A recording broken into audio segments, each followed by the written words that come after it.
नमस्कार। वीडियो की संख्या में देखते हैं समसामयिक घटना चक्र की प्रस्तुति जो है सेलेक्ट नोट्स इसके बारे में देखें। यह पूर्वावलोकन संगत प्रस्तुति है समसामयिक घटना चक्र की। अवश्य देखें तो यह आईएएस पीसीएस यानी UPSC union public service commission की परीक्षाओं और पीएससी यानी SPSC state public service commission exam जिसके अंतर्गत देखें तो यूपीपीएससी अपर पीटी एग्जाम 2025, इसके अलावा मेंस एग्जाम 2024, 17वें बीपीएससी मेंस एग्जाम 2024, इसके अलावा 71वें बीपीएससी एमपीएससी जीपीएससी यूपीपीएससी, साथ ही साथ यूपीएससी और एसएससी के लिए भी अंक अति महत्वपूर्ण होगा। तो चलिए इसमें देखते हैं। और यह लेक्चर जो इसमें है कई लेक्चर अपलोड किए जा चुके हैं इसके पार्ट में, तो इससे नेक्स्ट लेक्चर को देखते हैं भारतीय इतिहास।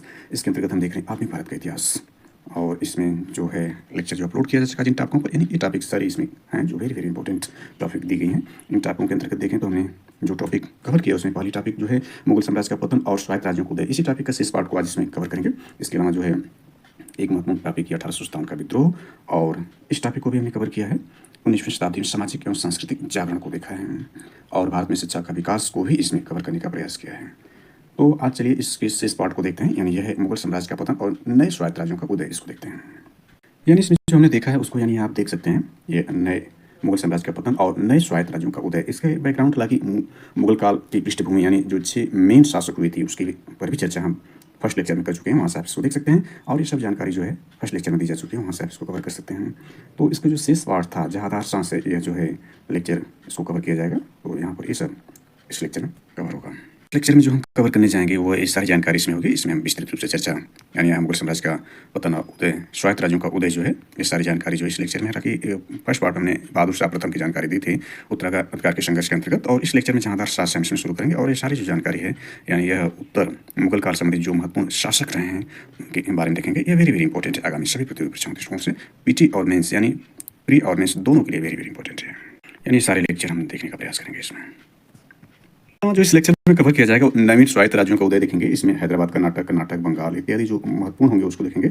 इसके बाद यह मुर्शीद कुली खां, शुजाउद्दीन यानी इत्यादि जो ये नवीन राज्यों का उदय हुआ है उसके बारे में भी इस लेक्चर में कवर करेंगे, यानी इस टॉपिक के अंतर्गत ये सारी जानकारी है। इसके अलावा ये सभी इसी लेक्चर में कवर किए जाएंगे। इसी लेक्चर के अंतर्गत ये सब जानकारी जो होगी, ये सारी जानकारी इसी लेक्चर में कवर की जाएगी। पूर्व के लेक्चर में हमने देखा था कि उत्तरवर्ती मुगल शासक ये जो आपके रहे, उत्तरवर्ती मुगल शासक के अंतर्गत 6 मुख्य शासक थे जो जिसका संस्थापक बाबर था।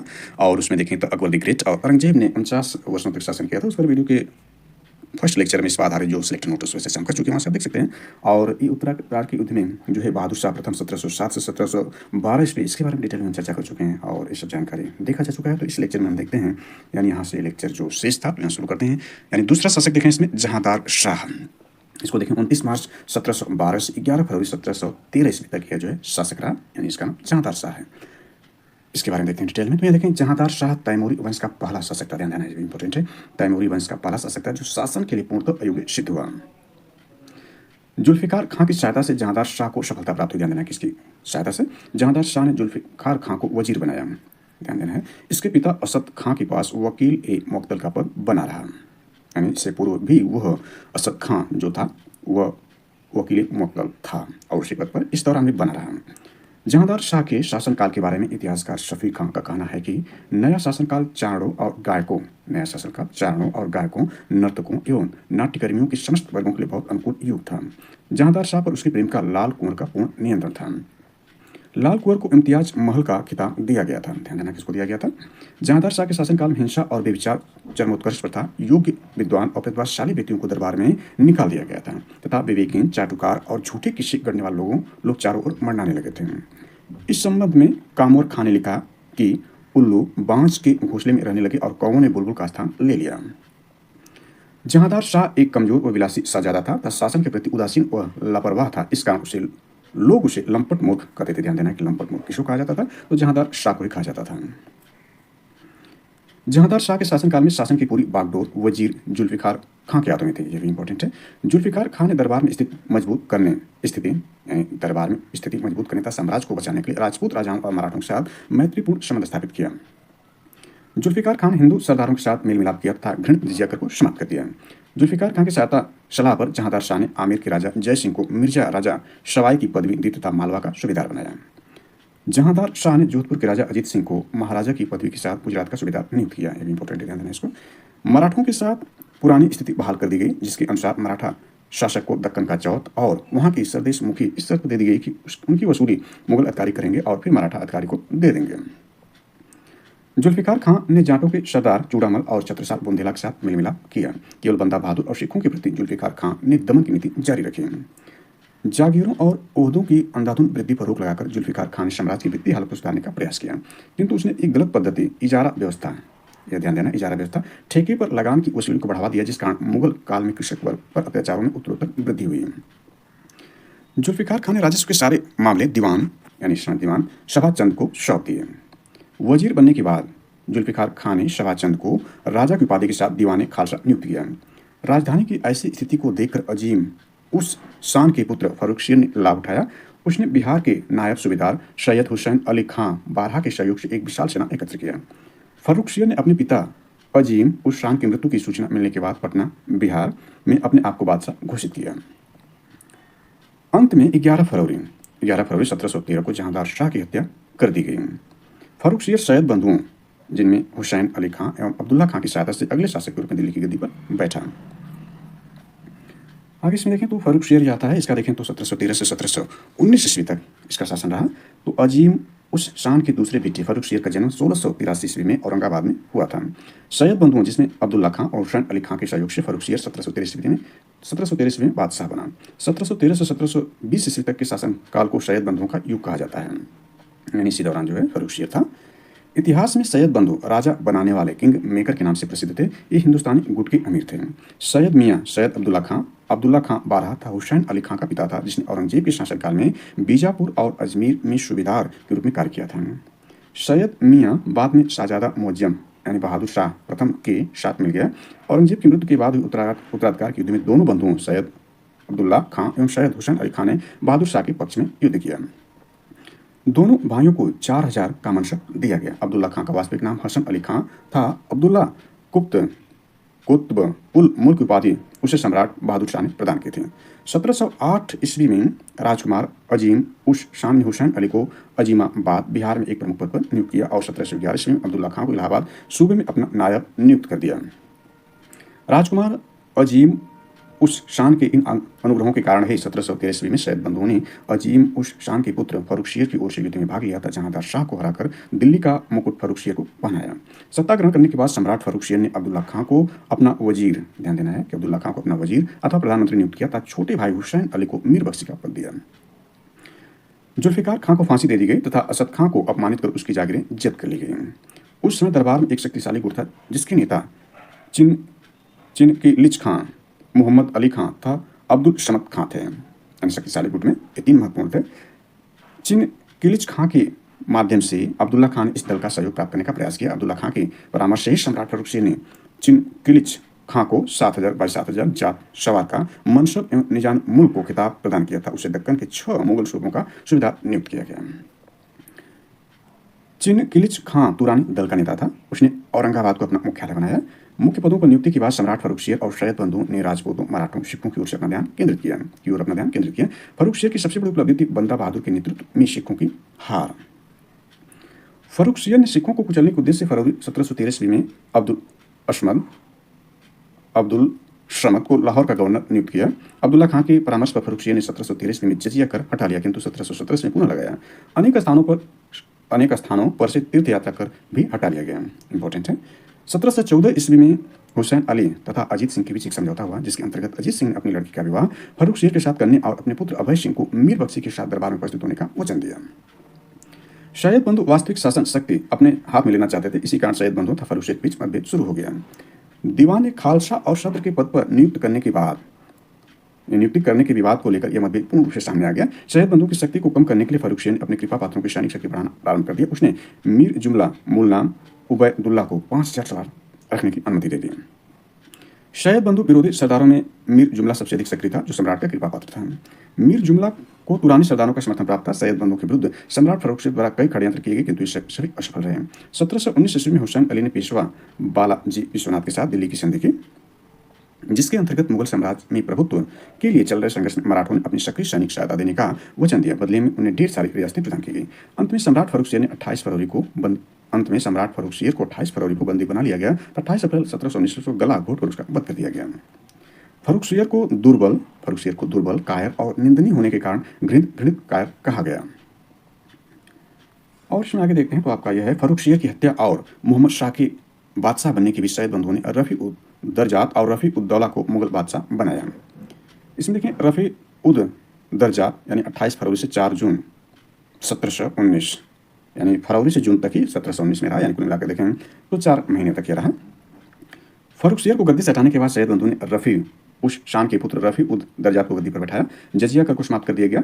रफ़ी उद दरजात ने खराब स्वास्थ्य के कारण सैयद बंधुओं से अपने भाई के पक्ष में सिंहासन छोड़ने का आग्रह किया। 4 जून को उसे हरम में भेज दिया गया। 6 जून को उसके बड़े भाई रफ़ी उद दौला को सिंहासन पर बैठाया गया। 11 जून 1719 को रफ़ी उद दरजात की मृत्यु हो गई। रफ़ी उद दरजात का शासनकाल 28 फरवरी 1719 से 4 जून 1719 तक यानी 3 माह 4 दिन का रहा।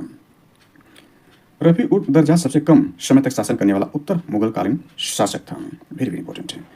रफ़ी उद दौला को देख लेते हैं। 6 जून से 17 या 18 सितंबर 1719 यानी उसी साल ये भी रहा, जून से सितंबर तक, ये भी सबसे कम में शामिल है। रफ़ी उद दरजात के बाद सैयद बंधु ने रफ़ी उद दौला को अगला शासक बनाया। उपाधि शाहजहां द्वितीय। रफ़ी उद दौला का कार्यकाल 6 जून से 17 या 18 सितंबर 1719 यानी 3 माह 11 दिन तक था। उसका कितना था? 3 माह 4 दिन का रहा या 3 माह 11 में, यानी 7 या 8 दिन ज़्यादा उससे शासन किया। रफ़ी उद दौला दूसरा सबसे कम समय तक शासन करने वाला उत्तर मुगल कालीन शासक था। इसके पश्चात सैयद बंधु ने बहादुर शाह के सबसे छोटे पुत्र खुजिस्ता अख्तर जहां शाह के पुत्र रोशन अख्तर को गद्दी पर बैठाया। इसने मोहम्मद शाह की उपाधि धारण की। ध्यान देना है, मोहम्मद शाह है। तो इसमें देखें यह 21 सितंबर 1719 से अप्रैल 1948 तक, यानी ये बहुत लंबा समय तक रहा है। मोहम्मद शाह गद्दी बैठने के बाद 1 वर्ष से अधिक समय तक अपनी पूर्ववर्ती शासकों की भांति सैयद बंधु के हाथों एक कटौती बना रहा। किंतु शीघ्र सैयद बंधु मुगल दरबारी राजनीति के शिकार हो गए। सैयद बंधु के विरुद्ध षड्यंत्र रचने वालों में प्रमुख व्यक्ति देखें तो चिनकिलिच खां था, जिसने मोहम्मद अमीन खां एतमादौला। कुछ इसमें देख लेते हैं तो यह है अकबर द्वारा 1564 ईस्वी में जजिया कर खत्म करने के बाद 1679-80 ईस्वी में औरंगजेब द्वारा पुनः जजिया कर को लगाया गया था। इंपीरियल गजेटियर ऑफ इंडिया के अनुसार फर्रुखसियर को 17 फरवरी 1919 को कैद किया गया तथा 17 अप्रैल 1919 को उसकी मृत्यु हो गई। इंपीरियल गजेटियर ऑफ इंडिया के अनुसार 31 मई इसमें, हालांकि जो है तीसरे स्थान पर दूसरा जहाँ दिया गया है, तीसरे के लिए यह 31 मई लिखा है, तो तीसरा इसमें देख सकते हैं। तीसरा पॉइंट ये है। चलिए आगे देखते हैं तो ये सादत अली खां, हैदर कुली बेग या खां, राजमाता और स्वयं सम्राट साथ मिलकर सैयद बंधुओं से मुक्ति पाने के लिए एक योजना बनाई। देखते हैं इसके बाद क्या इसमें है। यह आपका योजना इसी योजना के अंतर्गत हैदर कुली बेग ने अक्टूबर 1720 में हुसैन अली की हत्या कर दी। इरविन ने इस पर टिप्पणी करते हुए कहा कि भारतीय करबला में यजीद ने दूसरे हुसैन को शहीद कर दिया। अपने भाई का बदला लेने के लिए अब्दुल्ला खान एक विशाल सेना एकत्रित की, किंतु 13-14 नवंबर 1720 को हशनपुर के एक स्थान पराजित हुआ और उसे 14 नवंबर को बंदी बना लिया गया। 2 वर्ष पश्चात 11 अक्टूबर 1722 उसको विष देकर मार डाला गया। वजीर अब्दुल्ला खां के आदेश से 15 अक्टूबर 1720 को शहजादा इब्राहिम को जहीरुद्दीन मोहम्मद इब्राहिम के नाम से दिल्ली के सिंहासन बैठा दिया गया। इब्राहिम बहादुर शाह के तीसरे बेटे रफी उल शान का बेटा था। 14-15 नवंबर 1720 को हसनपुर के युद्ध के बाद से बंदी बना लिया गया। 1746 ईस्वी में उसकी मृत्यु हो गई। सैयद बंधुओं के पतन के बाद दरबार में षड्यंत्र अवधि पड़ गया। परिणामस्वरूप मुगल साम्राज्य का शीघ्रता से पतन होना शुरू हो गया। यह स्थिति सम्राट के चरित्र के कारण और खराब हो गई। मोहम्मद शाह अपना समय महल की चारदीवारी के भीतर हरम की स्त्रियों और हिजड़ों के साथ व्यतीत करता था। रहीम उन निसा उन्हें कोकी जियो कहते थे को मोहम्मद शाह ने सरकारी दस्तावेजों पर शाही मोहर का ठप्पा लगाने और सभी स्रोतों में उसके लिए धन निचोड़ने का अधिकार दे दिया गया। मोहम्मद शाह अपना अधिकांश समय पशुओं की लड़ाई को देखने में बिताता था। सार्वजनिक मामलों के प्रति उसकी उदासीनता तथा सुरह और सुंदरी तब्दीलियों के कारण उसे मोहम्मद शाह रंगीला कहा जाता था। मोहम्मद शाह को रंगीला कहा जाता था। सैयद बंधुओं ने सर्वशक्तिमान वजीर की पद का सृजन किया था, जिसके अधीन सम्राट वजीर के हाथों की कठपुतली बना रहा। मोहम्मद शाह ने जजिया कर को अंतिम रूप से समाप्त कर दिया गया। मुगल शासन व्यवस्था में नवीन परिवर्तन मोहम्मद शाह के शासनकाल में स्थापित परंपरा बन गई। सैयद बंधुओं के पतन के बाद उसका प्रथम वजीर मोहम्मद अमीन खां था, जिसने मोहम्मद शाह को सैयद बंधुओं के नियंत्रण से मुक्त कराने में अग्रणी भूमिका निभाई थी। आगे इसमें देखते हैं तो सैयद बंधुओं के कट्टर समर्थक अजीत सिंह पर कुशासन का आरोप लगाकर अमीन खान ने उसे गुजरात की सूबेदारी से अलग कर दिया। अमीन खान के अतिरिक्त अन्य व्यक्तियों जिन्होंने सैयद बंधुओं के विरुद्ध कार्रवाई में प्रमुखता भाग लिया था, वे सभी महत्वपूर्ण पद प्रदान किया गया, जिसमें देखें शहादत खां को आगरा का सूबेदार नियुक्त किया गया। हैदर कुली खां को मीर आतिश का पद था गुजरात का सूबेदार बनाया गया। मीर जुमला खां ने दौरा क्रमशः सद्र और मीर बख्शी के पद पर नियुक्त किए गए। मालवा एवं दक्षिण निजामुल मुल्क के अधीन रहा। लाहौर पर अब्दुल रशमत का नियंत्रण बना रहा। जनवरी 1721 ईस्वी को मोहम्मद अमीन खां की मृत्यु के बाद एतमादौला वजीर बना। लगभग 2.5 वर्ष बाद जुलाई 1723 ईस्वी में वजीर का पद निजामुल मुल्क को दिया गया। दरबारी राजनीति से परेशान होकर निजामुल मुल्क ने दक्षिण की ओर प्रस्थान किया। दूसरी तरफ मुबारिज खान को दक्कन का गवर्नर बना दिया गया। मुबारिज खां को निजामुल मुल्क के विरुद्ध भेजा गया। निजामुल मुल्क ने बाजीराव की सहायता से 11 अक्टूबर 1724 को मुजाविर खान को औरंगाबाद के पास शंकर खेड़ा के युद्ध में, वेरी वेरी इंपॉर्टेंट है, शंकर खेड़ा के युद्ध में पराजित किया। इसी युद्ध के बाद निजामुल मुल्क दक्कन का स्वामी बन गया। हैदराबाद रियासत की स्थापना इस युद्ध से मानी जाती है। अंत में सम्राट मोहम्मद शाह ने निजाम मुल्क को पुनः दक्कन का वायसराय वजीर का पद प्रदान किया। मोहम्मद शाह के शासनकाल में बाजीराव प्रथम के नेतृत्व में मराठे दक्कन की सीमाओं को पार कर मुगल साम्राज्य के केंद्र दिल्ली तक पहुंच गए थे। यानी ध्यान देना इसके काल में मोहम्मद शाह के शासनकाल में बंगाल, मुर्शिद कुली खां, अवध, सादत खां, हैदराबाद, निजाम मुल्क, भरतपुर और मथुरा बदन सिंह, गंगा यमुना के दोआब में कटेहर रोहिले के नेतृत्व में तथा फरुखाबाद में बंगश नवाब स्वतंत्र सत्ता की स्थापना की। इस पर नेक्स्ट जो आगे हम इस लेक्चर को कवर करेंगे। इसके बाद देखें नादिर शाह का आक्रमण देख लेते हैं 1738 से 1739, यानी नादिर शाह इन्वेंशन। मोहम्मद शाह के शासनकाल की सबसे महत्वपूर्ण घटना थी 1739 ईस्वी में नादिर शाह का भारत पर आक्रमण। नादिर कुली यानी नादिर शाह का जन्म 1688 ईस्वी में खुरासान के तुर्कमान वर्ष में हुआ था। तीसरा पॉइंट है, आगे इसमें इसका डिटेल दिया गया है। कैम्ब्रिज हिस्ट्री ऑफ ईरान यानी इसके अनुसार दिया गया और सारी जानकारी इसमें लिखा जा सकता है। इसमें देखें तो यह है नादिर शाह को ईरान का नेपोलियन कहा जाता है। वेरी वेरी इंपॉर्टेंट याद रखना है। नादिर शाह सफवी राजा शाह तहमास्प का मुख्य सेनापति था। 1732 ईस्वी में तहमास्प की मृत्यु होने पर उसका बेटा अब्बास शासक था। नादिर शाह राज्य संरक्षक यानी प्रेसिडेंट बना। 4 वर्ष बाद अब्बास की मृत्यु हो गई था। 26 फरवरी 1736 ईस्वी को नादिर शाह ईरान का शासक बना। नादिर शाह ने जब गांधार पर आक्रमण किया यानी 1737 ईस्वी में गांधार का डेरा डाला, लगभग 1 वर्ष बाद मार्च 1738 ईस्वी में विजयी हुआ यानी विजय मिले, तो वहाँ के कुछ अफगानों ने गजनी और काबुल में शरण ली। नादिर शाह ने अफगान बागियों को शरण न देने के लिए मुगल बादशाह के पास अपना दूत दिल्ली भेजा, किंतु इस दूत और उसके साथियों की मुगल सैनिकों ने जलालाबाद में हत्या कर दी। यही घटना नादिर शाह की भारत पर आक्रमण करने का मुख्य कारण बने। यानी कारण ध्यान रखना है, ये कारण क्या आपका है कि नादिर शाह ने अफगान बागियों को शरण न देने के लिए मुगल बादशाह के पास अपना दूत दिल्ली भेजा, किंतु इस दूत और उनके साथियों को मुगल सैनिकों ने जलालाबाद में हत्या कर दी थी। यही घटना नादिर शाह के भारत पर आक्रमण करने का मुख्य कारण बने। मोहम्मद शाह ने नादिर शाह के तीसरे दूत मोहम्मद खां को वापस जाने नहीं दिया। मोहम्मद शाह के इस व्यवहार को नादिर शाह ने अपना अपमान समझा, जो युद्ध का दूसरा कारण बना। नादिर शाह ने अपने हिंदुस्तानी अभियान के लिए कांधार का प्रयोग एक महत्वपूर्ण पड़ाव के रूप में किया था। उसने 31 मई 1738 को गजनी नगर में प्रवेश किया। 19 जून 1738 को काबुल पर अधिकार कर लिया। 17 नवंबर 1738 को नादिर शाह ने पेशावर को बिना प्रतिरोध के विजित के लिए आगे बढ़ते हुए नादिर शाह ने अटक के स्थान पर सिंध नदी को पार कर लाहौर पर कब्जा कर लिया। लाहौर के बाद नादिर शाह 15 फरवरी 1747 ईस्वी को सरहिंद पहुंचा। सरहिंद से वो अंबाला की ओर चला। अंबाला से अजीमाबाद और अजीमाबाद से करनाल की ओर कूच कर लिया। इसके बाद देखते हैं करनाल का युद्ध, वेरी वेरी इंपॉर्टेंट है। 13 फरवरी 1739 ईस्वी करनाल के युद्ध देखते हैं। इसमें जब नादिर शाह ने दिल्ली की ओर प्रस्थान किया तो मुगल सम्राट मोहम्मद शाह ने उसे रोकने के लिए निजामुल मुल्क कमरुद्दीन खां और खाने दौरा के नेतृत्व में सेना भेजी। बाद में सादत खां भी इसमें शामिल हो गया। करनाल के निकट मुगल सेना तथा नादिर शाह की सेना के बीच युद्ध हुआ। यह युद्ध केवल 3 घंटे तक चला, जिसमें मुगल सेना पराजित हुई। खाने दौरा युद्ध में मारा गया और सादत खां बंदी बना लिया गया। निजामुल मुल्क ने शांति दूत की भूमिका निभाई। निजामुल मुल्क ने 50 लाख रुपए हर्जाने के बदले नादिर शाह को वापस जाने के लिए सहमत कर लिया था। सम्राट मोहम्मद शाह ने निजामुल मुल्क की इस सेवा से प्रसन्न होकर उसे मीर बख्शी नियुक्त किया था, किंतु सादत खां अवध का नवाब ने नादिर शाह को यह सुझाव दिया कि वह मोहम्मद शाह और निजाम को बंदी बना ले और दिल्ली की ओर कूच करता दिल्ली में संचित अपार खजाने को अपने कब्जे में ले ले।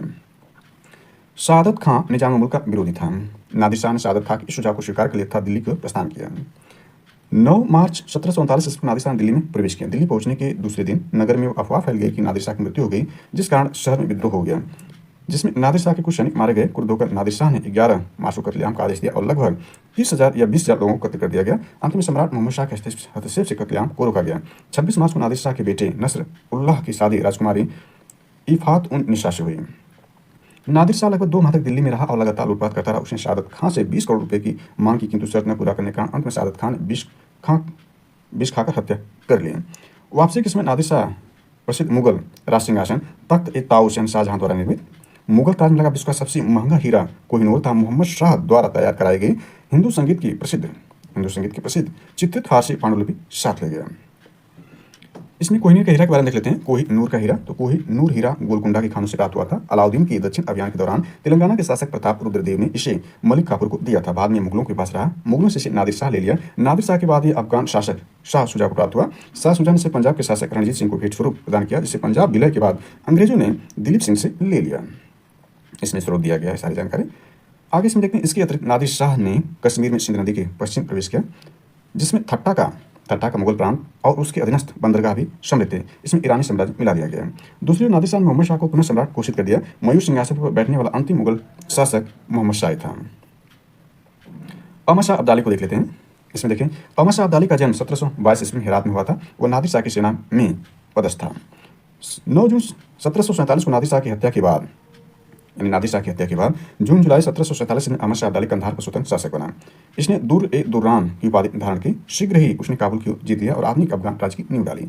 अहमद शाह अब्दाली के बारे में नादिर शाह ने कहा था कि अब्दाली जैसे चरित्र का व्यक्ति सारे ईरान, तुरान और हिंदुस्तान नहीं देखा। 1748 से 1769 ईस्वी के बीच अहमद शाह अब्दाली ने भारत पर 9 बार आक्रमण किया।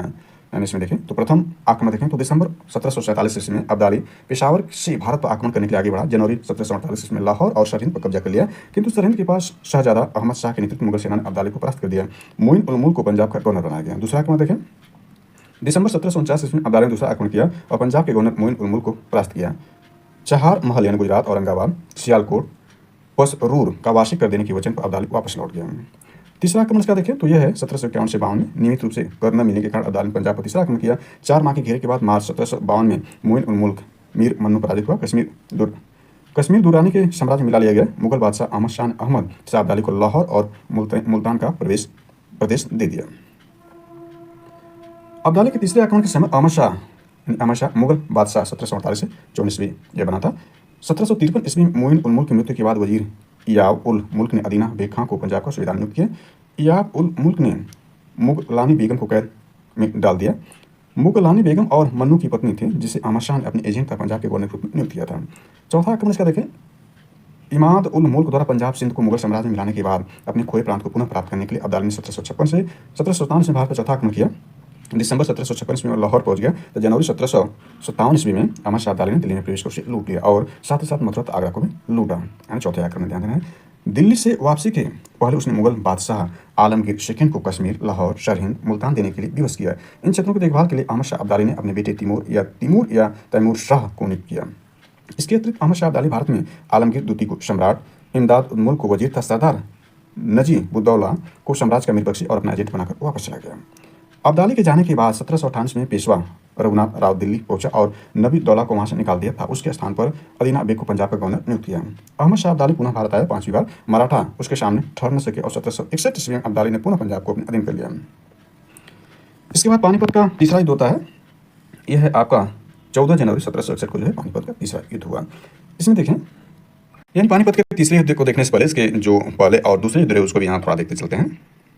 इसमें थोड़ी सी जानकारी ऐड करते चले तो मुगल साम्राज्य को देख सकते हैं। स्थापना इसका 1526 ईस्वी में जो है वह मुगल, तुर्क एवं सुन्नी मुसलमान बाबर ने किया। इसका शासनकाल 1526 से 1530 तक था। ये मुगल साम्राज्य का संस्थापक है। इसके बारे में सब जानकारी लेक्चर में दी गई है। इसमें देखें तो पानीपत के प्रथम युद्ध के बारे में सबसे पहले देखें तो यह है पानीपत का प्रथम युद्ध।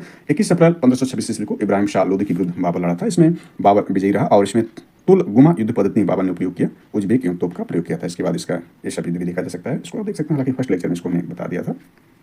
इसके बाद देखें तो यह आपका जो अकबर का देखें तो द्वितीय जो पानीपत का द्वितीय लड़ाई लड़ी गई थी वह 5 नवंबर 1556 ईस्वी को लड़ी गई थी। पानीपत का दूसरा युद्ध जो हुआ था वो अकबर और हेमू के बीच हुई थी। इसमें हेमू की दुर्भाग्यपूर्ण ढंग से हार हुई थी, अन्यथा जो है मुगल साम्राज्य यहीं पर ध्वस्त हो सकता था। हालांकि उस पर हम चर्चा नहीं कर रहे हैं। हालांकि अकबर द ग्रेट एक शासक बना, इसके बारे में ऐसा जानकारी देखी जा सकती है। हालांकि हम इस पर चर्चा नहीं करें, हम पानीपत के युद्धों के बारे में देख रहे हैं। इसमें पर हम चर्चा लेक्चर में करने जा रहे हैं। तो यहाँ देखें पानीपत का तीसरा युद्ध इसमें देखें तो यह है कि मराठों के तोपखाने का नेतृत्व इब्राहिम खां गर्दी कर रहा था। राजपूत एवं सिखों ने मराठों का साथ नहीं दिया। ध्यान देना इसमें यह ध्यान दें कि यह जो है इस युद्ध में दोआब के रोहिल्ला अफगान था अवध के नवाब सिराजदौला ने अब्दाली का समर्थन किया था। अफगान शासक अहमद शाह अब्दाली यानी अहमद शाह दुरानी विजेता रहा। वह मराठों की हार में भी सदाशिव राव भाव मराठों का नेतृत्व किया था इसमें, और ये पानीपत का युद्ध रहा। यानी इसमें देख सकते हैं यह अन्य परीक्षा उपयोगी जानकारी भी इसमें दी गई, इसको आप देख सकते हैं। शिवाजी द्वितीय अष्टप्रधान जो रहे वो देखें, मराठा शासन के अंतर्गत अष्टप्रधान जो है वो देख सकते हैं इसमें। यानी ये सब जानकारी इसमें दी गई, इस पर हम चर्चा नहीं करें। शिवाजी के बारे में सब जानकारी है, किसी पार्ट में आएगा तो उसको हम डिटेल में चर्चा करेंगे। यहीं पर इस पार्ट को हम जोड़ लेते हैं। यानी देखें इसमें यानी जीएस वर्ड का नोट है। इसमें देखें उत्तरवर्ती मुगल एवं अन्य राज्यों के बारे में देख सकते हैं। यह जो एक वृक्षनुमा बनाया गया जिस पर हम चर्चा कर रहे हैं, 60 नोट के अंतर्गत इसमें देखा जा सकता है। यह बहुत ही संक्षिप्त नोट है, हालांकि बहुत डिटेल में कर रहे हैं। पीटी और एनएस दोनों ग्रुप में या पीटी के रूप में इसको तैयार कर सकते हैं और नोट्स के रूप में भी इसको हम तैयार कर सकते हैं। तो यह हमने डिटेल में जो चर्चा किया वो मात्र एक पन्ने में कवर किया गया है। तो यहाँ नोट में देखते चलते हैं तो शाह आलम सेकंड यानी अली गोहर इसका नाम, शाह आलम सेकंड जो था इसका नाम अली गोहर था, कि शासनकाल के समय प्रचलित कथन है कि इसका शासन दिल्ली से पालम तक सिमट गया था। यानी इतना छोटा हो गया था मुगल साम्राज्य जो कभी भारत के बहुत बृहद भाग पर था। तो इसमें देखें उत्तरवर्ती मुगल एवं अन्य राज्य को इसमें देखने का प्रयास करें। यानी क्रम से यहाँ से देखें तो यह है औरंगजेब की मृत्यु के दौरान मुगल साम्राज्य में कुल 21 राज्य थे। अहमद शाह के समय अहमद शाह के समय अहमद शाह अब्दाली ने 5 बार भारत पर आक्रमण किया, इसको हमने देख लिया विस्तृत रूप से। बहादुर शाह प्रथम यानी जिसको शाह बेखबर कहते हैं 65 वर्ष की आयु में गद्दी बैठा, इस पर हमने देख लिया है। बहादुर शाह ने सिख गुरु गोविंद सिंह के सम्मान में खिलअत और उच्च मनसब प्रदान किया। अकबर सेकंड ने राम यानी राजा राममोहन राय को राजा की उपाधि दी, इसको भी हमने पूर्व के लेक्चर में देख लिया है। इसके बाद देखें बहादुर शाह सेकंड, बहादुर शाह जफर के नाम से जाना जाता है, अंतिम रहा बहादुर शाह सेकंड। बहादुर शाह जफर अंतिम मुगल सम्राट था। 1757 के महान विद्रोह, इस पर हमने लेक्चर के यानी एक महत्वपूर्ण वीडियो में चर्चा किया है। 1857 के विद्रोह में शामिल था। रंगून में 1862 में इसकी मृत्यु हुई, अर्थात इसको पकड़कर निर्वासित कर दिया गया था उस दौरान, प्रतिरोध के दौरान। इसके बाद यहाँ देखें तो मोहम्मद शाह के समय ही नादिर शाह ईरान का नेपोलियन ने 1738 से 39 में भारत पर आक्रमण किया, इसको भी हमने विस्तार से देख लिया। इसके बाद देखें जो शुआ केटेलार डच प्रतिनिधि मंडल बहादुर शाह के दरबार में वर्ष 1711 में आया था। इसके बाद देखें तो आपका यह है अली गौहर शाह आलम सेकंड की उपाधि के साथ दिल्ली पर यानी के साथ गद्दी पर बैठा। इसके समय पानीपत का तीसरा युद्ध 1761 था। बक्सर का युद्ध 1764 का, वेरी वेरी इंपॉर्टेंट, इसको हमने देखा। इसके बाद देखें तो चिन किलिच खां निजाम उल मुल्क आसफ जाह ने 1724 में हैदराबाद में आसफ शाही वंश की स्थापना किया। इसके बाद देखिए मोहम्मद शाह के समय चिकनिज खां ने 1724 ईस्वी में स्वतंत्र हैदराबाद आज की स्थापना की, वेरी वेरी इंपॉर्टेंट है। स्वतंत्र कर्नाटक राज्य की स्थापना सादतुल्ला खान 1720 ईस्वी में किया था। आगे इसमें देखें तो यह है सादत खां यानी सादत खां बुरहान उल मुल्क अवध के स्वायत्त राज्य का संस्थापक था। अवध के अंतिम नवाब वाजिद अली शाह 1847 से 1756 तक रहा। जाटों का अफलातून सूरजमल को कहते हैं। स्वतंत्र उगलखंड के संस्थापक बीर दाऊद अली मोहम्मद थे। वंगज पठान राज्य देखें तो फर्रुखाबाद मोहम्मद खां द्वारा स्थापित हुआ। इसके बाद यह देखें तो रणजीत सिंह 1792 से 1839, इसमें देखें तो सुकर चकिया मिसल के थे। इनके समय लाहौर राजनीतिक था तथा अमृतसर धार्मिक राजधानी थे। अमृतसर की संधि देखें तो रणजीत सिंह और चार्ल्स मेटकाप के बीच अप्रैल 1809 ईस्वी में जो अमृतसर की संधि हुई थी। इसके बाद आगे मराठा युद्ध सब देख सकते हैं। तो इसको हमने जो संक्षेप में एक आप देख सकते हैं ब्रिज के ब्रांच के रूप में समझ लिया। उत्तरवर्ती मुगल एवं अन्य साम्राज्य को समझने का प्रयास किया, यानी एक पन्ने में कवर किया। वेरी वेरी इंपॉर्टेंट है, पीटी और मेंस दोनों दृष्टिकोण से उसको तैयार कर सकते हैं। चलिए अब लौटते हैं पानीपत के तृतीय, उसको थोड़ा विस्तार से समझने का प्रयास करते हैं। तो इसमें देखें पानीपत का तीसरा युद्ध, हमने इसको संक्षेप में समझ लिया। तो इसमें देखें पानीपत का तृतीय युद्ध मुगल सम्राट शाह आलम द्वितीय के काल में हुआ था। पानीपत का तृतीय युद्ध अहमद शाह अब्दाली तथा मराठों के बीच हुआ। मराठों का नेतृत्व सदाशिवराव भाऊ और विश्वास राव ने किया। मराठों का तोपखाना इब्राहिम खान गर्दी ने संभाला था। इसके स्रोत ये सारे दिए गए हैं, इसमें आप देख सकते हैं। आगे इसमें देखें तो यह आपका है यानी 14 जनवरी 1761 को अहमद शाह अब्दाली तथा मराठों के बीच पानीपत का तृतीय युद्ध हुआ, जिसमें पूरी कोशिश के बाद भी मराठा पराजित हुए। पानीपत के तृतीय युद्ध में पेशवा बालाजी बाजीराव का पुत्र विश्वास राव और सदाशिवराव भाऊ दोनों मारे गए। इस युद्ध में अहमद शाह अब्दाली के साथ दोआब के रोहिल्ला अफगान नजीबुद्दौला यानी नजीब खान था। अवध का नवाब शुजा-उद-दौला थे। प्रसिद्ध इस इतिहासकार जे.एन. सरकार के अनुसार महाराष्ट्र में संभवतः कोई परिवार ऐसा रहा हो जिसने कोई न कोई संबंधी न खोया हो तथा कुछ परिवारों का तो सर्वनाश हो गया था। पानीपत के युद्ध के बाद अहमद शाह अब्दाली ने शाह आलम द्वितीय को दिल्ली के बादशाह के रूप में मान्यता दे दी। नजीबुद्दौला को मीर बख्शे तथा इमदाद उद मुल्क को वजीर नियुक्त किया। युद्ध की प्रत्यक्षदर्शी काशीराज पंडित ने शांति वार्ता में भाग लेने के नाते इस हार के लिए भाव को दोषी ठहराया है। छठा आक्रमण देखें यानी इसका अब्दाली का छठा आक्रमण देखें तो 1762 ईस्वी में अहमद शाह अब्दाली ने भारत पर छठा आक्रमण 1762 ईस्वी में अब्दाली की इस हमले का उद्देश्य सिखों को सजा देना था। सिखों ने पंजाब में अपनी शक्ति बढ़ा ली थी तथा लाहौर के अफगान गवर्नर ख्वाजा आदिब की हत्या कर दी थी। सातवां आक्रमण इसका देखें तो यह है यानी 1764 से 1765 में अब्दाली ने भारत पर सातवां आक्रमण दिसंबर 1764 में किया। वो सिखों को कुचलने में असफल रहा। अंत में अपने सैनिकों की बगावत देकर अब्दाली को लौटना पड़ा। आठवां आक्रमण देखें 1766 में लहना और जस्सा सिंह के विद्रोह को दबाने के लिए था। नौवां आक्रमण देखें 1769 में सिखों के विद्रोह दबाने के लिए अपने अंतिम अभियान में उसने 1769 में सिंधु और झेलम को पार करते हुए चिनाब के किनारे अपना कैंप लगाया, लेकिन सिखों के संगठित रहने के कारण वो वापस लौट गया। अहमद शाह अब्दाली के आक्रमण ने मुगल साम्राज्य की पतन की प्रक्रिया को तेज कर दिया। इसके बाद इसको देखें तो यह अहमद शाह रहा यानी 1748 से 1754 ईस्वी तक अहमद शाह शासक बना। अप्रैल 1748 ईस्वी में मोहम्मद शाह रंगीला की मृत्यु के बाद उसका एकमात्र पुत्र अहमद शाह गद्दी पर बैठा। अहमद शाह का जन्म उधम बाई नामक एक नर्तकी से हुआ था, जिसके कारण मोहम्मद शाह यानी जिसके साथ मोहम्मद शाह ने विवाह कर लिया था। इसके बाद देखें तो अहमद शाह के शासनकाल में साम्राज्य की संपूर्ण व्यवस्था राजमाता उधम बाई और जावेद खां नामक हीरे के हाथों में थी।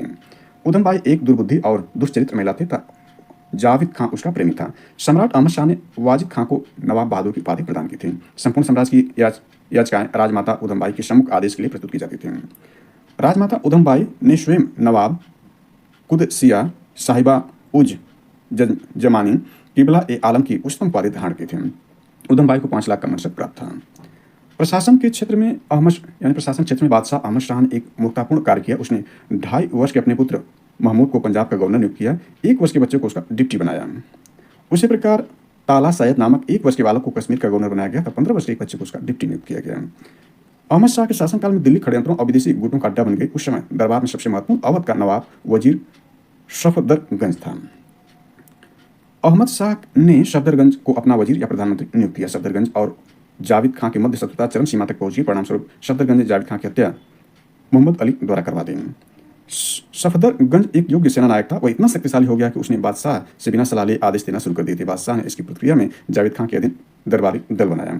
जावेद खां की हत्या के बाद राजमाता उधमबाई ने 1753 ईस्वी में सफदरगंज को वजीर के पद से बर्खास्त करवा दिया।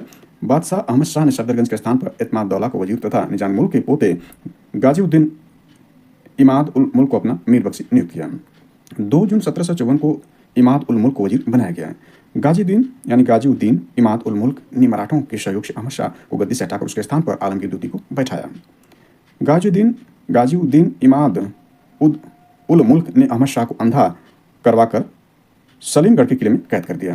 अहमद शाह ने विषय वासनाओं में अपने पूर्वजों को मात दे दी थी। उसका हरम तो 1 वर्ग कोस लगभग 4 वर्ग मील में फैला हुआ था, जहां पुरुषों को आने जाने की अनुमति नहीं थी। और इसके देखें तो यह स्रोत जो है सर जादूनाथ सरकार की पुस्तक Fall of the Mughal Empire volume first के पेज 205 पर दिए गए विवरण के अनुसार अहमद शाह 18 अप्रैल 1748 को 12 वर्ष की उम्र में बादशाह बना था।